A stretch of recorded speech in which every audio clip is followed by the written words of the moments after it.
நம்ம தேர்தல் ஆணையம் இப்போது வந்து 2 முக்கியமான அறிவிப்ப சொல்லியிருக்காங்க. இந்த 2 முக்கியமான அறிவிப்பு ரொம்ப ரொம்ப முக்கியமானது. நம்ம தமிழ்நாட்டில இருக்க ஓட்டு போடுற எல்லாரும் தெரிந்து கொள்ள வேண்டிய ஒரு அவசியம் வந்திருக்கு. இத பத்தி தான். என்ன ஒண்ணுன்னா, ஃபர்ஸ்ட்டு என்னன்னா, ஏஎஸ்டி அப்படின்ற ஒரு லிஸ்ட்ட வந்து வெளியிட்டிருக்காங்க. இந்த லிஸ்ட் என்ன? அது எப்படி டவுன்லோட் பண்றதுன்னையும், இப்போ வந்து புதுசா நாளைக்கு வெளியிட போறாங்க. 19/12/2025 நாளைக்கு வெளியிட போறாங்க டிராஃப்ட் லிஸ்ட். அதையும் எப்படி நம்ம டிஸ்ட்ரிக்ட் வெப்சைட்ல இருந்து டவுன்லோட் பண்றத பத்தி தான் இந்த வீடியோல பார்க்க போறோம். இந்த வீடியோவ மட்டும் ஸ்கிப் பண்ணாத பாருங்க. அதுக்கு முன்னாடி மக்களே உங்களுக்கான ஒரு கேள்வி. இந்த டைம் எலக்ஷன்ல யார் வின் பண்ணுவாங்கன்றத உங்க கருத்த நீங்க கமெண்ட்ல சொல்லுங்க பார்க்கலாம். நீங்க தமிழ்நாட்டையும், தமிழ் மொழியையும் நேசிப்பவர்களா இருந்தா நம்ம சேனல சப்ஸ்கிரைப் பண்ணி ஒரு லைக் பண்ணிக்கோங்க பார்க்கலாம். எத்தனை பேர் நம்ம தமிழ் மொழியை நேசிக்கிறீங்கன்னுட்டு. வாங்க வீடியோக்குள்ள போகலாம். இப்ப பாருங்க. ஏஎஸ்டி டிராஃப்ட் வோட்டர் லிஸ்ட் அப்படின்றது இந்த மாதிரி தான் இருக்கும். சரிங்களா? இங்க பாருங்க. இதில் டிஸ்ட்ரிக்ட் நேம் இருக்கும், அசெம்பிளி நம்பர் இருக்கும், பார்ட் நம்பர் இருக்கும். அதுக்கு கீழே ஓட்டர் ஐடியில் இருக்க உங்களுடைய ஓட்டர் ஐடி நம்பர் இருக்கும். அதுக்கு முன்னாடி உங்களுடைய பெயரும், பகுதி எண்ணும், பார்ட் நம்பரும், நீங்கள் எந்த வகையில் வந்து இது கேன்சல் ஆகுது அப்படின்றது. சரிங்களா? ஆப்சண்ட்டா இல்லை ஷிஃப்டடா டெத் ஆகிட்டிங்களா அப்படின்றது. ஃபர்ஸ்ட் ஆஃப் ஆல் ஏஎஸ்டி லிஸ்ட்டுன்னா உங்களுடைய ஓட்டர் லிஸ்ட்லேருந்து இவங்களுடைய பெயர் வந்து நீக்கப்படும். அதை தான் ஏஎஸ்டி லிஸ்ட்டுன்னு சொல்கிறாங்க. சரிங்களா? ஆப்சண்ட்டு அதாச்சு ஏன்னா ஆப்சண்ட், எஸ்னா ஷிஃப்டட், டினா டெத்து. இந்த டிராப் லிஸ்ட்டில் பேர் இல்லாதவங்க பேரை வந்து ஏஎஸ்டி லிஸ்ட்டில் வரும். இதை பார்த்துட்டு இந்த ஏஎஸ்டி லிஸ்ட்டை பார்த்துட்டு யார் யாருடைய பெயர் இல்லையோ அவங்க எல்லாரும் பிஎல்எல்ஓ ஆஃபீஸர், அப்படி இல்லைன்னா நீங்கள் போயிட்டு அங்கே கான்டாக்ட் பண்ணுற மாதிரி இருக்கும். சரிங்களா? எதனால் என்னுடைய பெயர் இந்த லிஸ்ட்டில் வந்துருக்குன்னுட்டு. ஒரு சிலர் வந்து எஸ்ஐஆர் ஃபார்ம் வந்த பின்னாடி ஃபில் பண்ணாத இருந்திருப்பாங்க, ஃபில் பண்ணி கொடுக்காது இருந்திருப்பாங்க. ஒரு சிலர் வந்து எதுக்கு, எனக்கு நிறைய வேலை இருக்குது, இதெல்லாம் வேண்டான்னு விட்டு இருப்பாங்க. இவங்களுடைய பெயர் எல்லாமே இந்த லிஸ்ட்டில் தான் வரும். ஏஎஸ்டி லிஸ்ட்டில் டெத்தானவங்க பெயரும் இந்த லிஸ்ட்டில் தான் வரும். அதனால் இதை ஃபஸ்ட்டு நீங்கள் டவுன்லோட் பண்ணி பாருங்கள். நாளைக்கு இந்த லிஸ்ட்டையும் டிராஃப்ட் லிஸ்ட்டையும் இரண்டையும் ஒரே டைமில் வெளியிட போகிறாங்க. இந்த லிஸ்ட்டை நீங்கள் பாருங்கள். இதில் உங்களுடைய பெயர் இருக்கா இல்லையான்னுட்டு. அதுக்கப்புறமா டிராஃப்ட் லிஸ்ட்டையும் பாருங்கள். இதை எப்படி டவுன்லோட் பண்ணுறது, டிஸ்ட்ரிக்ட் வெப்சைட்டில் நம்ம தமிழ்நாடு ஸ்டேட்டில் போயிட்டு எப்படி டிஸ்ட்ரிக்ட் வைஸ் நம்ம இதை டவுன்லோட் பண்ணுறதுன்றதை பார்க்க போகிறோம். வீடியோவை மட்டும் ஸ்கிப் பண்ணாத பாருங்கள். இங்கே பாருங்கள், க்ரோமை ஓப்பன் பண்ணிக்கோங்க. ஓப்பன் பண்ண உடனே இதில் சிஇஓ தமிழ்நாடு அப்படின்னு நீங்கள் எழுதிட்டு இந்த மாதிரி உள்ளே வந்துடுங்க. நான் இப்போ டிக் பண்ணி காட்டுறேன் பாருங்கள். அந்த வெப்சைட்டுக்குள்ளே தான் போகணும். இங்கே பாருங்கள், எலக்ட்ரல் சர்வீஸ்னு இருக்கா, அதை கிளிக் பண்ணிக்கோங்க. கிளிக் பண்ணது இந்த மாதிரி தான் உங்களுக்கு இன்டர்ஃபேஸ் வரும். இதில் நான் டிக் பண்ணி காட்டுறேன் பாருங்கள். இப்போ ரவுண்டு மார்க் பண்ணி காட்டுறேன், அதுக்குள்ளே போகணும். சரிங்களா? இப்போ பாருங்கள், இந்த ரவுண்டு மார்க்கு பண்ணி டிக் பண்ணி காட்டியிருக்குன்னா அதை கிளிக் பண்ணுங்கள். அதை கிளிக் பண்ணதும் கீழே சர்வீஸ்னு இருக்குது பார்த்தீங்களா, நான் டிக் பண்ணி காட்டுறேன் பாருங்கள். அந்த சர்வீஸை கிளிக் பண்ணுங்கள். கிளிக் பண்ணோன்னா மேலே பாருங்கள், summary revision of electoral roll ஃபஸ்ட்டே இருக்கா, டிக் பண்ணி காட்டுறேன் பாருங்கள். அதை டச் பண்ணிக்கோங்க.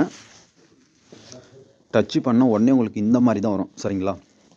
இதில் ஃபஸ்ட்டு பாருங்கள், ஸ்பெஷல் சம்மரி ரிவிஷன் 2025 டிக் பண்ணனா அதை கிளிக் பண்ணிக்கோங்க.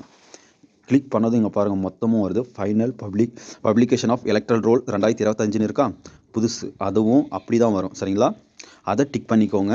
அது கீழே பாருங்கள், ஃபைனல் பப்ளிகேஷன் ஆஃப் சென்னை சிட்டிக்கு மட்டும் இந்த மாதிரி எல்லா ஆப்ஷனும் கொடுத்துருக்காங்க. ஆனால் நமக்கு தேவை வந்து final publication of electoral roll 2025 தான் தேவைப்படும். சரிங்களா? இங்கே பாருங்கள், கீழே எல்லா டிஸ்ட்ரிக்ட் வைஸும் டவுன்லோட் பண்ணிக்கலாம். இந்த மாதிரி எல்லா ஆப்ஷனும் அசம்பிளி வைஸும் பண்ணிக்கலாம். இந்த மாதிரி எல்லா ஆப்ஷனும் கொடுத்துருக்காங்க. நமக்கு தேவை ஃபஸ்ட் ஆப்ஷன் தான். அதனால் அப்படியே மேலே வந்துடுங்க. வந்துட்டு இங்கே பாருங்கள், final publication of electoral roll 2025 அப்படின்றத கிளிக் பண்ணிக்கோங்க. பண்ண உடனே உங்களுக்கு இன்டர்ஃபேஸ் வந்து இந்த மாதிரி தான் வரும். இங்கே பாருங்கள், ஒரே லோட் ஆகும் லைட்டாக. இங்கே பாருங்கள், ஜூம் பண்ணி காட்டுறாங்க இருங்க. இங்கே பாருங்கள், இந்த மாதிரி தான் வரும். இதில் வந்து உங்களுடைய மாவட்டத்தை நீங்கள் செலக்ட் பண்ணுற மாதிரி இருக்கும். சரிங்களா? உங்களுடைய மாவட்டம் எதுவோ அதை செலக்ட் பண்ணிக்கோங்க. செலக்ட் பண்ணிவிட்டு கீழே அசம்பிளியை செலக்ட் பண்ண சொல்லும். இங்கே பாருங்கள், நான் மாவட்டத்தை செலக்ட் பண்ணுறேன். செலக்ட் பண்ணிவிட்டேன். கீழே அந்த அசம்பிளியை செலக்ட் பண்ணிக்கோங்க. சட்டமன்ற தொகுதின்னு இருக்குது பார்த்தீங்களா, அசம்பிளி. அதை அந்த மாவட்டத்துக்குள்ளே எது வருதோ அதை காட்டும். உங்களுடைய அசம்பிளியை கரெக்டாக செலக்ட் பண்ணிக்கோங்க. செலக்ட் பண்ணிவிட்டு சப்மிட் பண்ணுங்கள். பண்ண உடனே இந்த மாதிரி தான் வரும். இங்கே பாருங்கள், உங்களுடைய சீரியல் நம்பர், பார்ட் நேம் அந்த வயசில் அப்படியே தெளிவாக கொடுத்துருப்பாங்க. நீங்கள் அதில் எந்த பார்ட்டோ அதை வரிசை எண்ணை வச்சு நீங்கள் டவுன்லோட் பண்ணுற மாதிரி இருக்கும். இப்போ பாருங்கள், நான் அப்படியே கீழே போகிறேன். என்னுடையதை வந்து 158வது. அதனால் நான் பாருங்கள் போயிட்டு கிளிக் பண்ணிட்டேன். கிளிக் பண்ணோடனே டவுன்லோட் ஆப்ஷன் வரும். சரிங்களா? இந்த மாதிரி வரும். இதில் கீழே ரவுண்டு பண்ணி காட்டுறோம் பாருங்கள். அந்த கேப்சாவை எடுத்து மேலே பாக்ஸில் போட்டு இந்த கேப்சா எடுத்து இதை அந்த கட்டத்தில் போட்டு திரும்பவும் சமீர்க்க அப்படின்னு இருக்குது பார்த்தியா, அதை கிளிக் பண்ணணும். இங்கே பாருங்கள், நான் போடுறேன். இதே மாதிரி பண்ணிக்கோங்க. அந்த கேப்சா எடுத்து கரெக்டாக என்ட்ரி பண்ணிக்கோங்க. என்ட்ரி பண்ணிவிட்டு சமீர்க்க அப்படின்றத கிளிக் பண்ணணும். சரிங்களா? இப்போ பாருங்கள், நான் பண்ணிட்டேன். நீங்களும் அதே மாதிரி பண்ணிக்கோங்க. உங்களுக்கு வந்து நாளைக்கு இந்த மாதிரி தான் டவுன்லோட் பண்ணுற மாதிரி ஆப்ஷன் இருக்கும். இதில் வந்து ஏஎஸ்டி லிஸ்ட்டும் ஓட்டர் லிஸ்ட்டு 2மே வரும். சரிங்களா? இங்கே பாருங்கள், டவுன்லோட் ஆகுது. சரிங்களா? இந்த மாதிரி தான் டவுன்லோட் ஆகும்.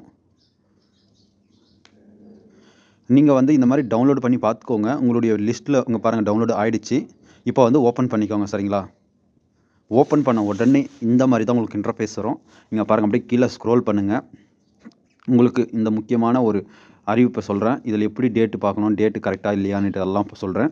இங்கே பாருங்கள், கீழே ஸ்க்ரோல் பண்ணிங்கன்னா இங்கே உங்களுடைய மேப் வரும். நீங்கள் எந்த இடத்துல ஓட்டு போகிறீங்க அந்த ஃபோட்டோ எல்லாம் வரும். அந்த ரூட் மார்ச் மேப் எல்லாம் வரும். அதுக்கு கீழே பாருங்கள், லிஸ்ட்டில் டிலீட்டட் அப்படின்னு இருக்க ரவுண்டு பண்ணி காட்டியிருக்குன்னா இவங்களுடைய பெயரெல்லாம் வந்து டிராஃப்ட் ஓட்டர் லிஸ்ட்லேருந்து டிலீட் பண்ணிட்டு இருக்காங்க. இதை வந்து நீங்கள் செக் பண்ணிக்கலாம். அந்த பூத்தில் இருக்கிறவங்க எல்லாருடைய பெயரும் இருக்கும். சரிங்களா? செக் பண்ணிக்கலாம். இப்போ தான் முக்கியமான ஒன்று சொல்ல போகிறேன். நல்லா ஜூம் பண்ணிக்கிறேன் பாருங்கள். இங்கே பாருங்கள், திருத்தப்படும் ஆண்டு 2025 ஓகே, அது கரெக்டாக இருக்குது. அது கீழே பாருங்கள், தகுதியற்றப்படுத்தும் நாள் அது தவறு. 1/1/2025 அது தவறு. இப்போ 19/12/2025 அப்படின்னு இருந்தால் அது இப்போ அப்டேட் பண்ணது அப்படின்றது அர்த்தம். சரிங்களா? இங்கே பாருங்கள், 6/1/2025 இதுவும் தவறு. இங்கேயும் 19/12/2025ன்னு இருந்துச்சுன்னா இது கரெக்டானது. சரிங்களா? அந்த பிடிஎஃப் தான் கரெக்டு அப்படின்றது அர்த்தம். இப்போ வந்து தேர்தல் ஆணையம் அதுதான் சொல்லியிருக்கு. 19ஆம் தேதி 2 லிஸ்ட்டையும் வந்து விட்டுருவோம் அப்படின்றத சொல்லியிருக்காங்க. நீங்கள் ஏஎஸ்டி டிராப் லிஸ்ட்டில் உங்களுடைய பெயர் இருந்துச்சுன்னா நீங்கள் புதுசாக அப்ளை பண்ணுற மாதிரி இருக்கும். சரிங்களா? ஓட்டர் கார்டு வந்து புதுசாக அப்ளை பண்ணுற மாதிரி இருக்கும். அதுதான் சொல்லியிருக்காங்க. அப்படி இல்லைன்னா உங்களுடைய பிஎல்ஓ ஆஃபீஸரை வந்து காண்டாக்ட் பண்ணுற மாதிரி பார்க்குற மாதிரி பார்த்து இன்னொரு டைம் சப்மிட் பண்ணுற மாதிரி இருக்கும். இந்த வீடியோ உங்களுக்கு பிடிச்சிருந்தா உங்களுடைய ஃப்ரெண்ட்ஸ்க்கும் மறக்காத ஷேர் பண்ணுங்கள். அவங்களும் இது எப்படி பண்ணுறதுன்னு பார்த்து தெரிஞ்சுக்கிட்டோம். அதுக்கு முன்னாடி உங்களுக்கான ஒரு கேள்வி மக்களே, இந்த டைம் எலெக்ஷனில் யார் ஜெயிப்பாங்கன்றதை கரெக்டாக சொல்லுங்கள் பார்க்கலாம். உங்களுடைய கருத்தை சொல்லுங்கள். இந்த வீடியோவில் உங்களுக்கு ஏதாச்சும் டவுட் இருந்தால் மறக்காத கமெண்ட் பண்ணுங்கள். உங்களுக்கு உடனே ரிப்ளை பண்ணுறேன். அதுக்கு முன்னாடி மக்களே, நம்ம சேனலுக்குள்ளே ஃபஸ்ட் டைம் வந்திருக்கீங்கன்னா நம்ம தகவல் மிரர் சேனலை சப்ஸ்கிரைப் பண்ணி ஒரு லைக் பண்ணிக்கோங்க. நன்றி, வணக்கம். நெக்ஸ்ட் வீடியோவில் பார்க்கலாம்.